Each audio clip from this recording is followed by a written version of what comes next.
নমস্কার, সবাই কেমন আছেন? আমার বাগান ঘরের আরেকটি নতুন ব্লগে সবাইকে স্বাগত জানাই। জানি প্রচণ্ড গরম, আর এই গরমে কেউই খুব একটা ভালো নেই, তবুও চাইবো সবাই ভালো থাকুক। তো আমিও সকাল সকাল ফুল তুলে নিচ্ছি পুজো করার জন্য। আর এত গরমটা বেড়েছে, এই গরমের মধ্যে শুধু জল খাওয়া আর কোনো কিছু খেতে ভালোই লাগছিল না। তাই আজকে একটু হালকা পাতলা রান্না করব। তো চলুন রান্নাটা করি। বাড়িতে ফ্রিজে অনেক সবজি ছিল, তবুও আজ ইচ্ছে গেল যে একটু শাক ভাজা খাবো। তাই মাঠের দিকে গেছিলাম শাক তুলতে। যে এই শাকগুলো তুলে নিয়ে এসেছি। তা শাক তুলতে গিয়ে যেটা দেখলাম সেটাই আপনাদের সাথে শেয়ার করব। গেছিলাম লাউ গাছের গোড়াতে, এমনিই গেছিলাম যে দেখি লাউ গাছটা কেমন আছে। গিয়ে দেখলাম এই যে একটা লাউ ঝুলছে গাছে। এই লাউটা আমি বোঁটা থেকে ছাড়িয়ে নিয়ে এসেছি, কারণ ছুরি কিছুই নিয়ে যায়নি কাটার জন্য। আমি টেনে এটাকে ছিঁড়ে নিয়েছি, এইভাবে দিয়ে নিয়ে এসেছি। ভাবলাম যে লাউটা হয়তো বুড়ো হয়ে যাবে, তাই আজকে নিয়ে যাই, ডাল বানাবো লাউটার। তো এই লাউটা তোলার পর যেটা দেখলাম, এই যে দুটো বেগুনও তুলেছি, গাছে দুটো কচি বেগুন হয়েছিল। এই যে বেগুনগুলো খুব সুন্দর, এইগুলো তুলেছি। এই সবজিগুলো, এগুলো বাজারের সবজি, এগুলো তুলে নিয়ে এসেছি। এই যে শাক, বেগুন আর এই যে লাউটা। ফোন নিয়ে যাইনি, ফোন নিয়ে গেলে ওখানেই আপনাদের ভিডিওটা দেখাতাম লাউ তোলার। উদ্দেশ্য ছিল শাক ভাজা খাবো, একটা শাক তুলে নিয়ে আসবো, এটা ভেবে গেছিলাম। তো যাই হোক, লাউটা তোলার পর দেখলাম একটা লম্বা লাউ গাছে আরও দুখানা লাউ হয়ে আছে। দেখে ভীষণ ভালো লাগলো। আমি তো ঘেমে গেছি, কারণ বাগানে প্রচুর রোদ আর গরম।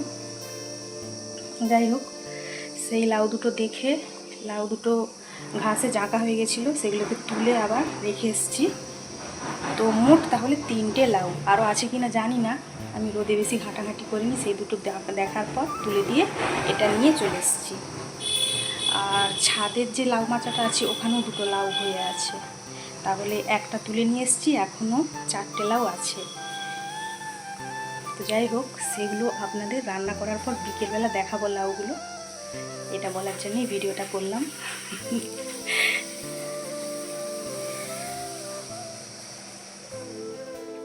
কেটে দেখি নরম আছে না, করছি।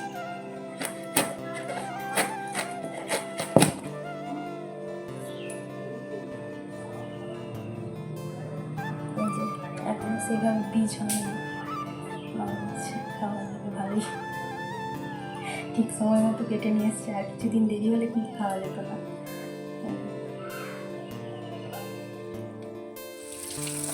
লাউটা পুরো এক ঝুড়ি হয়ে গেছে। লাউটা কেটে কুটে ভালো করে ধুয়ে কুকারে এটা সিদ্ধ করব।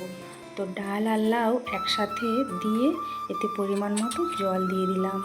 জল দেওয়ার পর কিছুটা নুন দিয়ে সিদ্ধ বসাবো। না, হলুদ তো এখন দেব না, কারণ কুকারের ভেতরে একটা হলদে স্পট পড়ে যায়। তাই সেদ্ধ হয়ে যাওয়ার পর কড়াতে হলুদ দিয়ে সাঁতলে নেব। তো এখন জল যথেষ্ট পরিমাণে দিয়েছি, এইবার কুকারটা ঢাকা লাগিয়ে সেদ্ধটা বসিয়ে দিই। আজ রান্না তেমন বিশেষ কিছু করছি না। হ্যাঁ, সবজি তো অনেক রয়েছে, কিন্তু শুধু ডালটা বানাবো মাছের মাথা দিয়ে লাউয়ের ডাল। হ্যাঁ, মাছ ছিল বাড়িতে, মাছগুলো ভেজে নিয়েছি। মাছের ঝাল বা ঝোল কিছুই বানাবো না, মাছ ভাজা থাকবে আর লাউয়ের ডাল। আর আপনাদের তো আগেই বলেছি যে শাক ভাজা করব। হ্যাঁ, শাক ভাজা, ডাল আর মাছ ভাজা, ব্যাস এইটুকু দিয়েই আজ খাবো। কারণ গরমে কোনো কিছুই খেতে ভালো লাগছে না, এমনকি কোনো শাক সবজির তরকারি বা কোনো ঝাল ঝোল কিছুই ভালো লাগছে না। সিম্পল ডাল ভাত, এটাই খেতে ভালো লাগছে। তাই আজ লাউয়ের ডালটা পেট ঠান্ডা করে, তাই গরমেতে লাউয়ের ডালটা হেলদিও হবে আর কোনো অজ্ঞানও হবে না। তাই মাছের মাথা দিয়ে লাউয়ের ডালটা বানিয়ে নিলাম। ডালটা আমি মাছের মাথা দিয়ে তারপর ডাল দিয়ে হলুদ দিয়ে সাঁতলে দিয়েছি। এবার দেখুন ডালের কালারটা কত সুন্দর এসে গেছে। তো ডাল তো আমার হয়ে গেছে, আর বাদ বাকি রান্নাগুলোও করে নিয়েছি।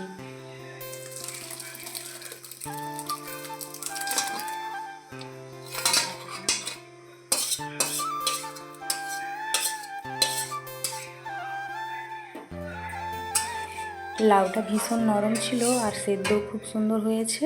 আর ডালটা আমি একটু চাপ চাপ করেছি, খুব একটা পাতলা করিনি। হ্যাঁ, লাউয়ের ডাল একটু চাপ চাপ খেতে ভালো লাগে, পাতলা অতটা ভালো লাগে না। তো যাই হোক, ডাল হয়ে গেছে আর মাছ ভাজা শাক ভাজাও হয়ে গেছে। তো এই দুপুরে গরম ভাত ডালের সাথে একটু লেবুর রস ছাড়া ভাত যেন সম্পূর্ণ হয় না, তাই কেটে নেব লেবু। আর রায়তার জন্য শসা পেঁয়াজ কাঁচা লঙ্কা কাটবো। আর শেষ পাতে একটু পাকা আম এক ফালি না খেলে যেন ভাত খাওয়াটা সম্পূর্ণই হয় না, তাই না? তাই সমস্ত জোগাড় করে নিয়েছি, এইবার কেটে কুটে খেতে বসি।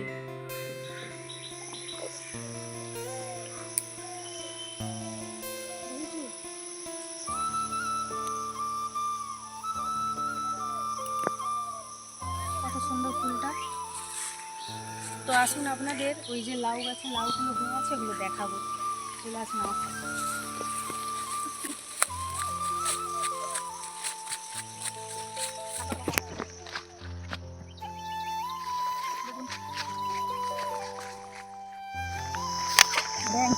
এই দেখ,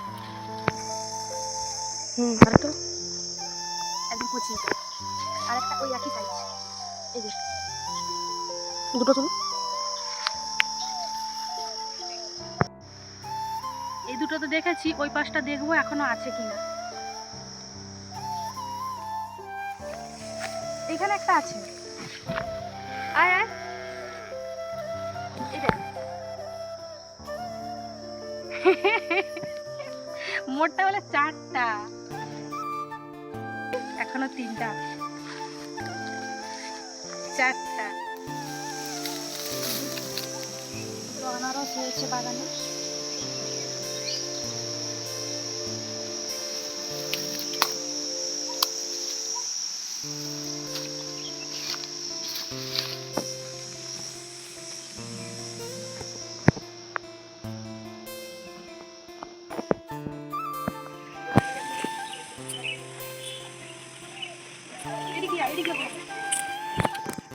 এই যে একটা বড়, আর এই যে একটা এটা ছোট।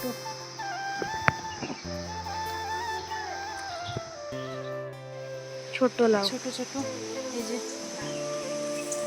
রোদের জন্য সব শুকনো।